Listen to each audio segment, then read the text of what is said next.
जय हिंद दोस्तों। तो अब देखेंगे हमारा वियोजन या अपघटन अभिक्रिया। तो इस अभिक्रिया में क्या है, क्या होता है कि इसको वियोजन अभिक्रिया कहेंगे, इसी को जानेंगे। तो वियोजन अभिक्रिया में होता क्या है बेसिकली कि एक अणु होता है और वो टूट के कई अणु में बढ़ जाता है। जैसे अभी परिभाषा पे नहीं जाइए, जैसे यहाँ पे आपको दिखाई दे रहा होगा एक अणु है और यहाँ पे भी एक अणु है और ये दो अणु में ही टूट रहा है। अब ऐसा नहीं है केवल दो ही अणु में टूटे, इसके लिए वो 3-4 जितना चाहे उतना अणु भी टूट सकता है, लेकिन केवल एक ही क्या होना चाहिए, यहाँ पे अणु होना चाहिए। लेकिन ये टूटने के बाद कई अणुओं में बढ़ सकता है, ऐसा नहीं है कि दो ही हो, ठीक है। लेकिन जो इधर रहेगा यानी कि इसको बोलते हैं अभिकारक यानी रिएक्टेंट। अगर सीधे सीधे बोलना हो तो आप बोल सकते हैं कि अभिकारक एक हो और उत्पाद अनेक हो, उसी को क्या कहेंगे, वियोजन। और इससे पहले क्लास में देखे हैं संयोजन। संयोजन में क्या होता है कि अभिकारक अनेक और उत्पाद एक। तो इसी बेस पे ये क्या होता है, चलता चला जाता है।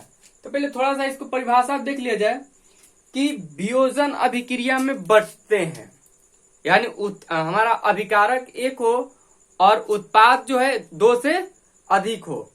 जैसे वह अभिक्रिया है जिसमें किसी यौगिक के बड़े अणु, क्योंकि टूटेगा कब, जब बड़ा रहेगा तब ना टूटेगा, और छोटा अणु रहेगा तो उसमें टूट के बनेगा क्या, तो बड़ा अणु यानी कि जो बड़े अणु के टूटने से दो या अधिक, दो या दो से अधिक, दो भी हो सकता है और दो से भी अधिक भी, तो दो या अधिक सरल यौगिक बनते हैं, जो छोटे यौगिक बनते हैं, जिनके गुण मूल यौगिक के गुण से बिल्कुल भिन्न होते हैं, उसी को क्या कहेंगे, तो वियोजन या अपघटन अभिक्रिया। जैसे हमारा यहाँ है कैल्शियम कार्बोनेट, जो कि आपका संगमरमर का क्या है, फॉर्मूला है।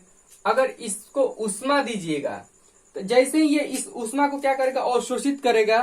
तो जैसे ही उष्मा को अवशोषित करेगा ये क्या हो जाएगा, CaO यानी कैल्शियम ऑक्साइड में प्लस कार्बन डाइऑक्साइड में क्या हो जाएगा, टूट जाएगा। जो ये बुझा हुआ चूना है और ये बुझा हुआ चूना नहीं, बुझा हुआ चूना कार्बन डाइऑक्साइड के साथ रिएक्ट करके हमारा CaCO3 बनता है, पिछले क्लासों में दिखाया गया है।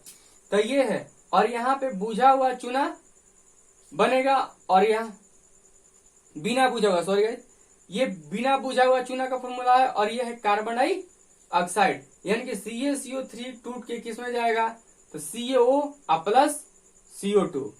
अब यहाँ देख लीजिए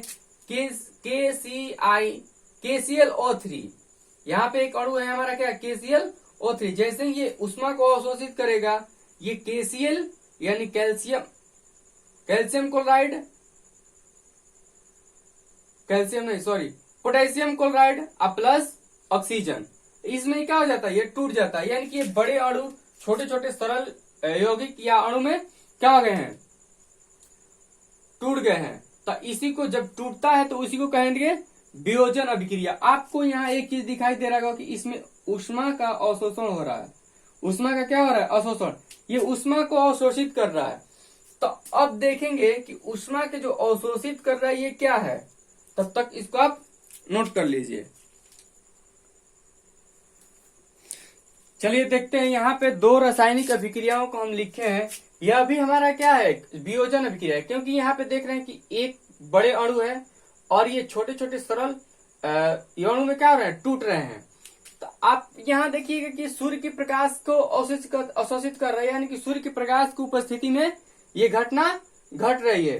तो ये है AgCl 2AgCl, सूर्य के प्रकाश की उपस्थिति में ये क्या बना, Ag प्लस में Cl2। Ag है हमारा सिल्वर का क्या है, संकेत है। अब देखिए यहाँ पे AgBr प्लस सूर्य के प्रकाश को अवशोषित किया तो Ag, अब Br2 में क्या हो गया, टूट गया। अब आपको पता होगा अगर कि आप भी फोटो खिंचवाए होंगे, या कई सारे फोटो को देखे भी होंगे, तो आप देखते होंगे कि फोटो बड़ी चमकता रहता है। वो चमकने के पीछे जानते किसका हाथ हो रहता है? तो चमकने के पीछे यही रहता है, सिल्वर ब्रोमाइड जिसे बोलते हैं। ये सिल्वर क्लोराइड है और ये सिल्वर ब्रोमाइड है। तो ये सिल्वर ब्रोमाइड के ही कारण क्या होता है कि कोई भी फोटो चमकीले लगते हैं, और इसी लेप के कारण वो फोटो क्या होता रहता है, ऊपर से चमकता रहता है। तो अगर कोई पूछे भी आपसे कि फोटो को चमकीला बनाने या फोटो की जो ऊपर की परत होती है वो कौन सा परत होता है, तो आप बोल सकते हैं कि सिल्वर ब्रोमाइड का। यहां पे लिख सकते हैं कि सिल्वर ब्रोमाइड, सिल्वर ब्रोमाइड। तो आप लोग यहाँ पे एक चीज नोटिस किए हैं, पिछले भी अभिक्रिया में उष्मा को दे रहे थे, यहाँ सूर्य के प्रकाश को ले रहा है, यानी कहीं ना कहीं ऊर्जा क्या कर रहा है, ले रहा है अलग अलग रूपों में। ये विद्युत ऊर्जा के रूप में क्या कर सकता है, ऊर्जा को ले सकता है। तो इस प्रकार से ये ऊर्जा को क्या कर रहा है, अवशोषित कर रहा है। तो जिन अभिक्रियाओं में ऊर्जा का अवशोषित होती है तो उस अभिक्रियाओं को क्या कहते हैं, उष्मा शोषी अभिक्रिया। आप लिख सकते हैं यहाँ पे कि उष्मा शोषी, उष्मा, चलिए लिखने में ढेर टाइम लग जाएगा, आप लोग इतना नोट करिए तब तक लिखवाते हैं।